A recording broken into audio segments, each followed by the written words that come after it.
Witch lance sa ligue des super méchants. Ouais. Ah, cette saison 2 commence pas trop mal. Alors, il y a une partie que j'ai beaucoup aimée, l'autre que j'ai trouvé moyenne, mais globalement c'était pas trop mal. Donc ça se poursuit juste après la fin de la saison 1. Et donc là, il va y avoir quelques petits problèmes de continuité, je vais en parler dans 30 secondes, où donc Elion est toujours couronné, c'est la fête, tout le monde est content. Et pendant ce temps-là, il y a la prison qui est gardée, l'espèce de prison astrale, je sais pas trop quoi, qui est gardée par quelques rebelles, dont Vatek et Aldar, histoire de dire qu'ils existent encore. Ça, c'est un truc que j'aime beaucoup dans cet épisode et qui promet beaucoup par la suite. C'est-à-dire que on reprend vraiment les personnages qui ont été introduits dans la saison 1. On les oublie pas et on joue sur ces personnages. Donc c'est cool, hein, vraiment c'est cool. J'apprécie quand vous faites ça. Et donc, ouais, déjà, petit truc par rapport à ça, à la fin de la saison 1, il n'y avait personne pour garder cette prison, il n'y avait aucun garde devant, etc. Mais maintenant, on parle de gardes qui se relaient, etc. On sent que j'y avais pas pensé à la fin de la saison 1, c'est clair et net. Surtout que la devineresse dit, faut faire gaffe à Phobos, faut le garder sous bonne garde, tout ça. Comme si son espèce de petits monologues de fin, oh, ça va commencer, tout ça, ne servait à rien. Ou genre, elle a des plans, mais c'était prévu pour une future saison 3, 4 ou je sais pas trop quoi, puisque ça va pas être centré sur elle. Enfin, je sens pas que ça va être centré sur elle. Si ça se trouve, la vieille peau qu'on voit juste après ça, ça va être elle, en fait, c'est une autre de ses personnalités, j'en sais rien. Mais bon, voilà. Elle dit juste, ah, faites bien gaffe à Phobos, et maintenant, il y a 4 gardes devant la prison. Prison qui est différente de celle qu'on voyait à la fin de la saison 1, puisque Phobos et Miranda ne sont pas dans la même cage. Alors qu'à la fin de la saison 1, il y avait une grosse cage centrale dans laquelle se trouvaient Phobos, Miranda et Cédric. Mais pas là. Donc voilà, à un niveau continuité avec la fin de la saison 1, j'ai vu mieux. J'ai vu mieux, je vous cache pas que j'ai vu mieux. Hein. Donc... Voilà, à ce moment-là, après que la devineresse est partie, il y a une vieille sorcière dont on ignore l'identité, hein, on nous garde le mystère autour d'elle, qui arrive et qui vient à bout facilement de nos 4 gardes. En dépit de l'opiniâtreté de Vatek, qui j'avoue est plutôt cool dans ses 2 minutes durant lesquelles il apparaît, elle parvient à les mettre à chaise sans trop de soucis et libère non pas Phobos, mais Miranda. Voilà, Miranda est libérée. Alors, elle avait sa forme humaine histoire de montrer qu'elle a une fausse forme humaine, mais qu'elle a une autre forme plus monstrueuse. À ce moment-là, je comprends pas. Là aussi, à la fin de la saison 1, elle était emprisonnée sous sa forme monstre, et tout le monde savait qui elle était. Je vois pas pourquoi elle s'emmerderait à se transformer en humaine, à part pour rappeler qu'elle a cette double forme.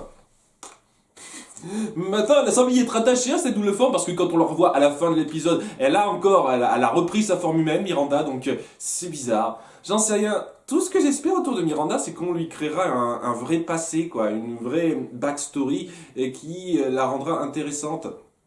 Parce que jusqu'à présent, on a eu une espèce de pseudo-scène larmoyante auprès d'Elion qui pouvait peut-être signifier quelque chose si elle est poursuivie, cette scène.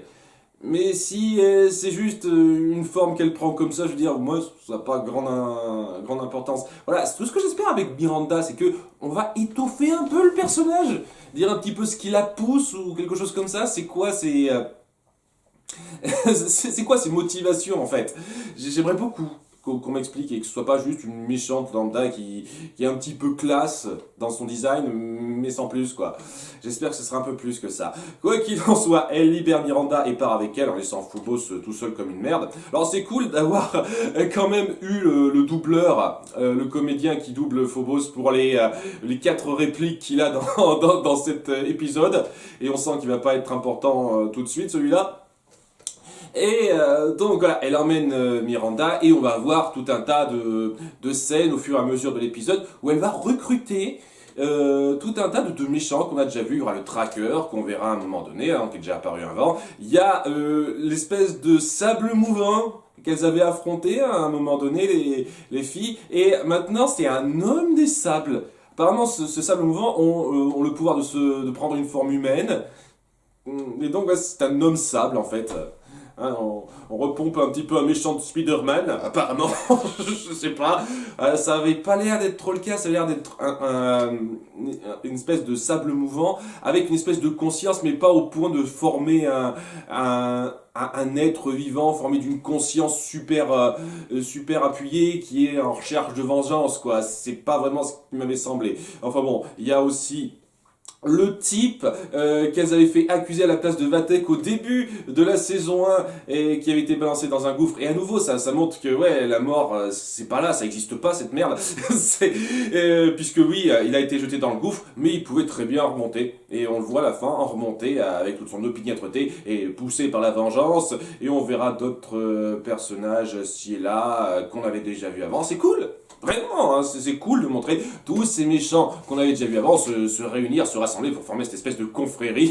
Je sais plus comment ça s'appelle, la confrérie de la vengeance. C'est comme ça qu'ils s'appellent à la fin. Hein. Voilà, c'est ces personnes qui ont été battues par les gardiennes et qui veulent se venger et qui forment toute une ligue pour ça. Voilà, c'est très comics de super-héros, hein, mais ouais, pourquoi pas, hein, pourquoi pas. Donc cette partie-là est cool, très fun. J'ai beaucoup apprécié. Il y a l'autre partie, la seconde moitié, qui est un peu l'intrigue centrale que j'ai trouvé moyenne. Là, donc, je reprends depuis le début.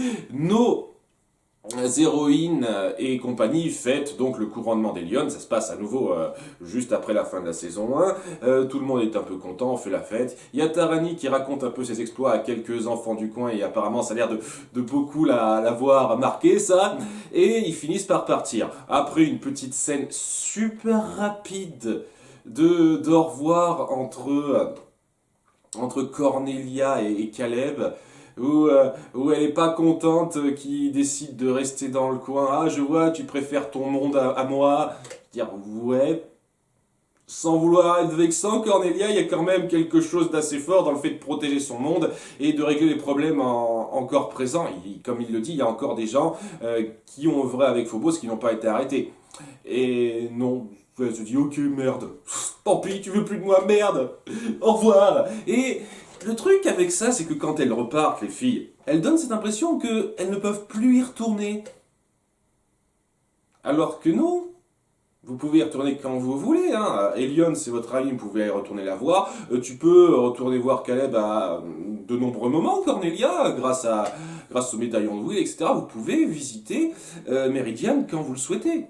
Alors je comprends pas exactement cette espèce de drame que vous faites par rapport au fait que Caleb veuille rester là. Sachant que quand même je trouve ça dingue, mais vraiment dingue, que dans cette saison 2, on dise « Ah, j'ai des responsabilités Cornelia, il faut que j'aide Meridian avec les problèmes qui restent. » Alors que dans la saison 1, alors qu'il y avait des problèmes à Meridian vraiment beaucoup plus importants et constants avec Phobos, si je dis « Ok, je vais passer une moitié de mon temps sur la Terre à glandouiller et pas faire grand chose, quoi. C'est... Ouais. À nouveau, c'est plus un problème de la saison 1 que de la saison 2, mais à nouveau, ça mérite d'être noté, ça, hein. Donc... Ouais, c'est des au revoir un peu rapides, malheureusement. Pareil avec Elion, c'est juste, ah, merci, vous partez, au revoir. Il n'y a pas grand-chose. Il n'y a vraiment pas grand-chose. C'est pas vraiment des au revoir très puissants, en fin de compte. Et oui, dans l'absolu, ça n'a pas à en être réellement, puisque ce sont juste des au revoir rapides et ils pourront revenir n'importe quand. C'est pour ça qu'à nouveau, le fait qu'on essaye de faire un micro-drame autour de Caleb et Cornelia, je trouve ça stupide. Mais bon... elles sont parties dans leur monde. Il y a Tarani qui est un petit peu l'héroïne centrale de cet épisode, qui sont un peu maussade, on sait pas trop pourquoi tout de suite. Et c'est le fait de se sentir maussade, ça l'amènera à essayer de jouer les rebelles. Mais genre, oh ok, vous allez en cours, ah non pas, j'ai pas envie en fait, je vais être en retard. Et après, durant la cantine, elle se dit, ok, je vais provoquer une bagarre de nourriture générale, ouah, je vais trop passer pour une rebelle et tout. Et j'ai trouvé ça stupide, ça sortait de nulle part. Et à la fin, je le raconte tout de suite parce que de toute façon ça n'a aucun intérêt, c'est parce que elle avait peur de retomber dans la banalité après leurs aventures de gardienne. Alors, ça a jamais été particulièrement montré le fait qu'elle se sentait spéciale en tant que gardienne et que sa vie d'intellectuelle lui plaisait pas. Parce qu'à nouveau, hein, c'est la tête de la classe, c'est un peu la chouchou des profs, entre guillemets. Donc, ouais, elle est un peu spéciale par rapport à ça. Elle n'est pas banale en soi. Donc, cette espèce de pseudo remise en question à la con, aucun intérêt. Voilà, après. Vous savez quoi, je préfère encore ce genre d'intrigue euh, sans intérêt que des histoires où nos héroïnes passent pour des connasses. Hein. Je préfère encore ça, mais ça n'empêche que c'est pas... Ça vole pas haut, c'est pas intéressant. Hein. Voilà, c'est là... Enfin bon, il n'y a pas que ça dans cette histoire, il y a le fait qu'elle se sente suivie. Enfin, c'est pas qu'elle se sente suivie, elle est clairement suivie. Il y a un type louche qui la suit, qui suit le pas lorsqu'elle court plus vite. Elle se fait clairement suivre par ce mec, quoi, jusqu'à l'école. Et il y a ses deux copines, Irma et Aileen, qui lui disent « Ok, ça doit être rien ». Et elle se dit « Ok, très bien ». Je veux dire, merde quoi, le mec te suit, tu accélères le pas, il accélère le pas pour pouvoir te suivre également. Bien entendu que c'est quelque chose. Bande de débiles, sérieusement. Et à la fin de la journée à l'école, après qu'elle est contente d'avoir pris une heure de colle, wouhou, trop génial. Tu sais, je pense qu'il y a beaucoup d'autres élèves qui sont comme ça, hein, donc pas particulièrement spécial en faisant ça. Elle retombe sur ce type qui l'a suivi et on apprend que c'est un de leurs anciens ennemis qui voulait se venger d'elle. Voilà, c'est Frost, il me semble que c'est le mec qui les a attaqués lorsqu'elles étaient dans la peinture. Et je sais pas s'il est apparu avant ou pas, en plus de ça, mais voilà, donc c'est un ancien ennemi à elle. Et donc voilà, il y a un combat rapide, mais qui va très vite en sa défaveur à Tarani, puisqu'elle a pas ses pouvoirs de gardienne, donc elle fait juste un petit peu de feu et c'est tout. Et alors que le type l'a sous son contrôle, et il lui dit, ok, faut que t'amènes Will dans une grotte en lui prenant son médaillon, en faisant en sorte qu'elle n'ait pas son médaillon, sinon je ferai du mal à tes amis, oui, parce qu'elle a capturé les trois autres gardiennes hors champ. Comme des merdes, elles se sont fait avoir, voilà. Merci. Elles étaient pas avec Will en rentrant au passage. Je sais pas, je trouve ça un peu facile.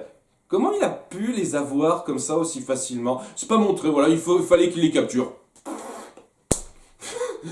Voilà, demoiselle en détresse à la con, ça va pas plus loin que ça. Et donc, ouais, il la laisse seule en disant ok, il faut que t'amènes Will à cet endroit sans son médaillon, sinon je vais me passer tout rouge et je ferai du mal à tes amis. Et j'adore le fait que elle semble partir sur ce plan-là, donc elle amène Will dans le coin et Will la joue surprise de ne pas avoir son médaillon, le cœur de Kandrakar sur elle. Mais la question que je me pose c'est ouais, lorsqu'il les attire, les filles sont une espèce de bulle magique qui se renferme. Et je me dis, ouais, qu'est-ce qui vous empêchait d'utiliser directement vos médaillons à ce moment-là plutôt qu'avant de vous faire capturer par rapport au plan de Tarani pour sauver la situation? Je veux dire, ce méchant est stupide. Hein. Si Will avait eu son médaillon et qu'elle avait lancé le pouvoir des gardiennes avant de se faire capturer, ça aurait été pareil que le plan de Tarani, donc qui consiste à faire en sorte qu'elles se fassent toutes de capturer au même endroit que les trois autres. Heureusement que ça se passe comme ça et que c'est pas autre chose, hein, parce que si ça avait été autre chose, une autre configuration où elles seraient pas ensemble, où Will serait juste pas inconsciente ou une connerie comme ça, alors là, elles l'avaient dans le cul, hein, les sorcières, hein, vraiment dans le cul. Mais non, là, elles s'en tirent bien puisque elles sont réunies toutes les cinq, totalement conscientes, dans une espèce de bulle qui est censée représenter la fin de leur vie, etc. Et ouais, quoi, il les met tous les cinq sans vérifier si Will n'a pas vraiment son médaillon sur elle. Hein, donc, bien entendu qu'elle l'a pas, mais alors, il vérifie même pas que Tarani l'a ou quoi que ce soit. C'est stupide. Il les met ensemble sans vérifier de façon claire qu'une d'entre elles n'a pas le médaillon. C'est un méchant stupide. Je trouve pas que ça donne un conflit très palpitant personnellement. Donc ouais, elles sont toutes les cinq prisonnières dans la bulle. Will reprend donc le cœur de Kandrakar à Tarani qu'il avait caché sur elle. Caché entre guillemets, il l'avait juste gardé sur elle, mais étant donné qu'il l'a pas fouillé ou quoi que ce soit, merde. Et donc elle les transforme toutes en gardiennes et elles se sauvent, elles le battent un peu facilement. pas un combat sensationnel, quoi. C'est juste une gardienne qui balance son pouvoir, une autre qui balance le sien. Ça va pas plus loin que ça. Et je me dis, ouais, c'était un combat sans intérêt, pas super bien pensé. Fallait que ce soit ça, quoi. C'est histoire de créer un petit conflit rapide avec un de leurs anciens méchants, histoire de mettre davantage en place la grande confrérie du mal qui se pose à la fin. Et c'était bof. Voilà, c'était pas très intéressant, c'était basique. Enfin bon, quoi, le mec se sauve grâce à un portail qui a été créé par magie, parce que, ah oui, la sorcière semble être encore plus cheatée que Phobos. Genre, elle a son espèce de pouvoir qui permet donc de guérir donc l'espèce d'homme de sable à nouveau, là, qui était transformé en espèce de verre, techniquement, elle a été transformée en verre, et elle le sauve en deux temps trois mouvements avec son espèce de pouvoir quintessence. Ça va être son mot, son mot d'accroche, quintessence, à chaque fois qu'elle lance son pouvoir.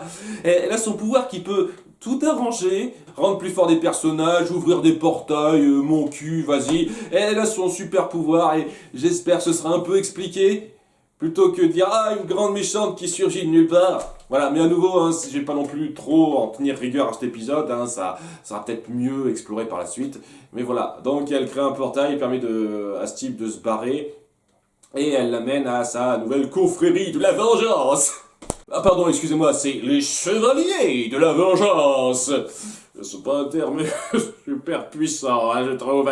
Mais bon, ça c'est un peu le problème avec beaucoup de coalitions de super méchants dans les comics. Hein. Ils ont rarement des noms très géniaux, je trouve. Enfin bon, c'était sympathique, surtout par rapport à la mise en place de la méchante et de l'espèce de confrérie qu'elle met en place.